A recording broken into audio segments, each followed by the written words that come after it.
Qual gramática utilizar? Este vídeo, a temática de hoje, é uma temática que já foi sugerida há algum tempo por uma seguidora e eu sempre, quando vejo uma sugestão, eu tento atendê-la, mas nem sempre eu consigo de imediato. E agora, então, nós vamos falar sobre qual gramática utilizar. Para os estudantes de letras, estudantes da área de linguagem, de comunicação, é importante sempre ter em mãos, ter ao alcance, uma gramática da língua portuguesa. Qual que eu devo utilizar? E também, como escolher uma gramática? Iremos abordar alguns teóricos, impossível abordar todos os gramáticos, né, que existem da língua portuguesa. Iremos abordar alguns e alguns apontamentos.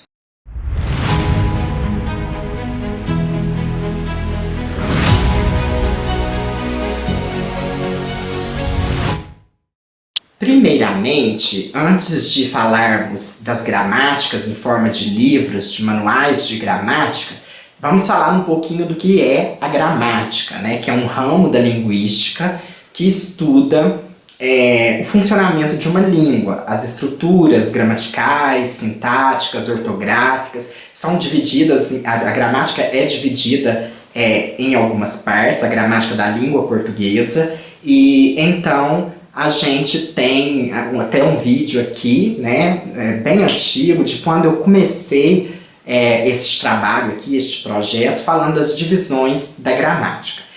Eu sou uma pessoa que não sou avesso à gramática, acho que a gramática ela é importante o seu estudo, mas não sou de acordo de ficar apenas decorando regras, sem entender, sem aplicar, sem a gente também contextualizar a língua em uso.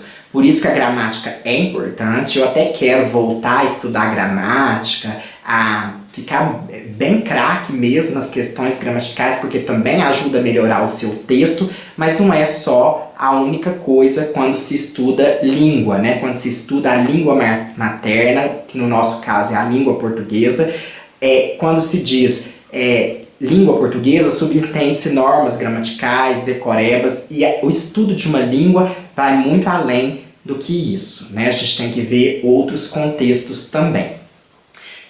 Tem uma porção de vídeos, se você digitar aí no Google qual gramática utilizar, qual é a melhor gramática, então eu vou tentar não repetir o que esses vídeos já fazem, né? Já trabalham, mas são vídeos muito bons, mas algumas coisas não tem como não repetir, como por exemplo, que as gramáticas elas podem ser divididas em normativas, descritivas, né? Gramáticas para concurso. As normativas são aquelas que apresentam as normas, são mais em formato de manuais. As descritivas são aquelas que descrevem mais a língua, contam um pouco da história da língua. Então tudo isso deve ser levado em conta quando você vai escolher qual gramática utilizar. Você tem que ter muito em mente o seu objetivo, se por exemplo, se você já é uma pessoa, né, da letras e que está fazendo uma pesquisa mais de evolução linguística, então seria melhor pegar uma mais descritiva. Agora, se você quer ter um manual só para consultar, tem até mini gramáticas, eu vou mostrar uma que são até mais fáceis de carregar para onde quer que você vá, então tudo isso deve ser levado em conta. Eu vou apresentar algumas gramáticas que eu acho interessante abordar, mas lembrando que não são as únicas. Você pode pesquisar, você pode buscar alternativas, ver com seu professor também qual ele está usando, comparar uma gramática com a outra se você é estudante de letras. Se você é estudante ainda do ensino médio ou fundamental, também ver aquelas que têm uma linguagem mais didática para este público. Então, ficar atento a esses detalhes. É impossível explorar todos os gramáticos brasileiros, nós temos muitos gramáticos brasileiros, e também diferenciar que gramático é aquela pessoa que estuda a estrutura gramatical da língua e os professores de gramática são aqueles que vão lidar na forma didática, né, no dia a dia com os seus alunos, ensinando, divulgando o que esses gramáticos teorizam, conceituam, né, e estruturam em forma de um manual. Algumas gramáticas eu estou com elas aqui, estou com 3 gramáticas, na verdade 4, a última é mais uma questão afetuosa, uma gramática simples, mas que eu gosto bastante. E também um outro livro que eu vou apresentar, que não é uma gramática, mas que eu acho bastante interessante. As que não estão aqui comigo, eu vou deixar a foto, né, e a referência bibliográfica para vocês procurarem. Então nós vamos começar com a gramática mais difícil, com o gramático mais teórico, que é o Evanildo Bechara. O Evanildo Bechara tem não só uma gramática, mas diversas gramáticas escritas, publicadas por ele, também várias edições. Ele é um dos gramáticos mais importantes, mas apresenta uma visão bastante tradicionalista da língua, né? Bastante ortodoxa, bastante conservadora da língua. Inclusive, ele foi o representante do Brasil no acordo, né, ortográfico de 1990, que passou a entrar em vigor a partir de 2012, a nova ortografia. A primeira dele, então, a Gramática Escolar Brasileira, né?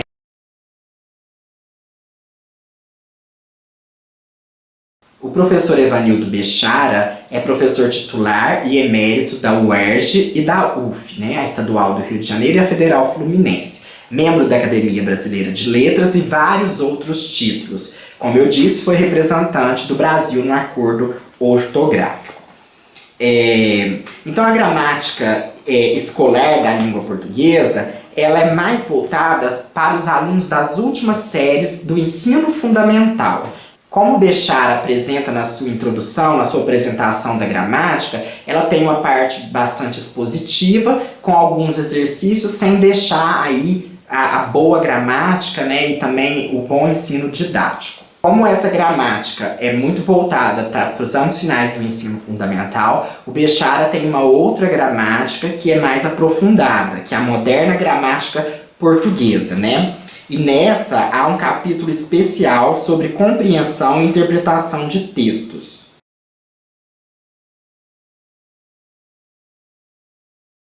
E nessa tem também capítulos sobre interpretação de texto. As gramáticas vão variar nas formas, algumas apresentam mais exercícios, então se você está procurando treinar mais exercícios, você também tem que olhar isso, se a gramática apresenta mais atividades. Algumas é só a parte teórica, algumas nem apresentam exercícios, algumas os exercícios são mais simplificados, outras mais já de concurso, de vestibulares, Enem agora também, aí adaptando, apesar do Enem não cobrar tanto, a gramática normativa. Outro gramático bastante conceituado é o Segala, né? O nome dele completo é Domingos Pascoal Segala, e então a novíssima gramática da língua portuguesa, essa é a 48ª edição de São Paulo, Companhia Editora Nacional. Ele coloca que o estudo da gramática deve andar lado a lado com a redação de textos, a interpretação de poemas e exercícios literários e a leitura de livros e revistas de boa qualidade. Quase toda a gramática vai ter aquela divisão tradicional nas áreas da gramática, né? Fonética, morfologia, semântica, sintaxe, estilística, que é o caso dessa daqui, que traz alguns exercícios, bastante exercícios, né? Bastante interessantes. Então, o Segala é um pouco menos, difícil de compreender do que o Bechara. O Bechara tem uma linguagem mais rebuscada, mas também uma atividade aí para quem quer estudar gramática. A outra gramática é a Gramática da Língua Portuguesa, Pasquale e Ulisses, que é do professor Pasquale Cipro Neto. O professor Pasquale, ele é muito midiático, ele participou de muitos programas na comunicação social brasileira. Tinha um programa na TV Cultura, se eu não me engano, que chamava Nossa Língua Portuguesa, e também escrita por Ulisses Infante, que é outro gramático também. Ela é publicada pela editora Scipione, São Paulo, 2008, né? A principal referência para os estudos dos variados tópicos gramaticais continua sendo a língua viva. Textos de jornais e revistas, mensagens publicitárias, letras de músicas e obras literárias contemporâneas que predominam como material de leitura e análise. Então, eu vou tentar abrir aqui, ela é bastante ilustrada, né? É tipo uma gramática um pouco mais prática, né? Talvez até mais próxima de um livro didático do que de uma gramática normativa. Então, para quem tem dificuldade e quer uma linguagem mais simples, essa é uma boa opção. Um gramático muito conceituado é o Hernani Terra. Essa daqui é uma mini gramática, né, que ele traz, Mas ele tem outras gramáticas também, então é sempre bom dar uma olhadinha no que Hernani Terra traz para poder abordar aí a língua portuguesa. Ele apresenta um curso completo de gramática, apesar de ser mini, da língua portuguesa, de maneira objetiva e sem rodeio, sem abrir mão do rigor conceitual. E por fim, antes de apresentar os dois livros que são ligados mais a uma questão afetuosa, uma questão de gosto mesmo e de divisão dos meus estudos, nós temos que apresentar a gramática pedagógica do português brasileiro, que é do professor Marcos Banho.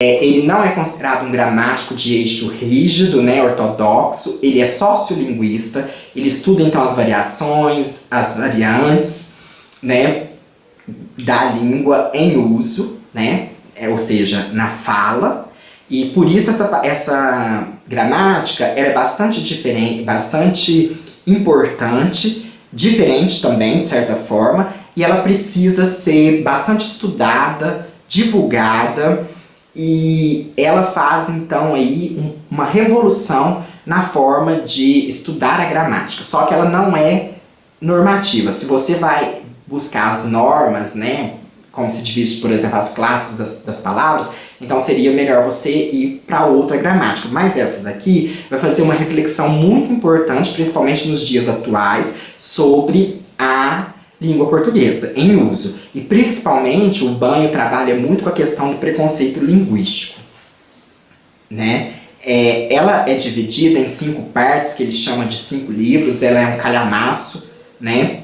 O valor deve ser um pouco mais caro, então você tem que aí se planejar para poder comprá-la, ou então, como eu assisti num vídeo de uma professora, você lutar para que na sua universidade tenha na biblioteca essa gramática. Então, primeiro, epistemologia do português brasileiro, depois história do português brasileiro, lexicogramática do português brasileiro e, por fim, didática do português brasileiro. Ele fala que ela é uma gramática propositiva pedagógica. Por quê? Por que gramática? Porque busca examinar e descrever o funcionamento de uma língua, o português brasileiro contemporâneo. Isso ele fala na apresentação. Propositiva porque propõe efetivamente a plena aceitação de novas regras gramaticais. E pedagógica porque foi pensada para colaborar com a formação docente. Então, o principal objetivo dela, do Marcos Banho, professor Marcos Banho, é a formação docente, né? Para não formar professores com esse núcleo aí gramatiqueiro, ortodoxo, né, que tudo está errado. Então, fugir da gramaticalização. É um projeto epistemológico e político-ideológico. Epistemológico porque traz explícita uma teoria do conhecimento, e político-ideológico pois é um produto humano, o mito da coerência neutra, da ciência neutra, sujeito como tomada de posição.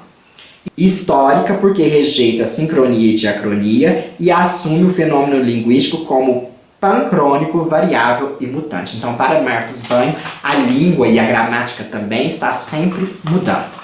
Por fim, eu queria mostrar essa gramática, que ela é uma gramática bem simples. Essa que eu tenho aqui é bastante antiga, nem sei se ela já está no acordo ortográfico, mas ela é uma gramática muito fácil de usar, muito simples, do Pasqualin Spadotto pela FTD. Por que eu estou dizendo isso? Porque vai muito da identificação que você faz com a gramática que você quer estudar. Eu me identifico bastante com essa, né? É uma forma simples, mas nada do que está nela está errado, né? Então, assim, você não precisa também ficar só em gramáticas que vão polemizar muito a questão da língua. Por fim, há um livro do professor Sérgio Nogueira Duarte da Silva, que é um professor que deu consultoria para a Globo, bastante renomado, né? Como falar e escrever melhor. O português do dia a dia, como falar e escrever melhor. São algumas dicas, como se escreve algumas palavras. É bastante interessante para a gente consultar também, fazer uma leitura, né? Essa edição que eu tenho aqui, acho que ainda não está no novo acordo, mas ele já deve ter lançado uma nova edição. E então, fica aí as dicas, né? Você pensar também que você precisa conhecer as outras vertentes da língua, mas que é sempre bom ter uma gramática por perto, até para consultar. A gramática muitas vezes não é para ser lida apenas, mas principalmente para ser consultada, então faça a sua escolha. Além do tradicional que você já sabe, para curtir, compartilhar, ajudar o canal a crescer, eu gostaria de convidá-los para as redes sociais do projeto Intertexto. No Facebook, facebook.com/intertextopassos, e no Instagram, @intertextopassos. Nós estamos com algumas semanas temáticas, né? Nós já fizemos a semana do TCC com algumas dicas, e agora nós estamos nesta semana com a semana da leitura, né? Aliás, na semana passada finalizou a semana da leitura, e nessa semana nós vamos estar com a semana das poesias autorais, das minhas poesias autorais. Então não deixe de nos seguir nas redes sociais. Qualquer interação, o nosso e-mail é intertextopassos@gmail.com.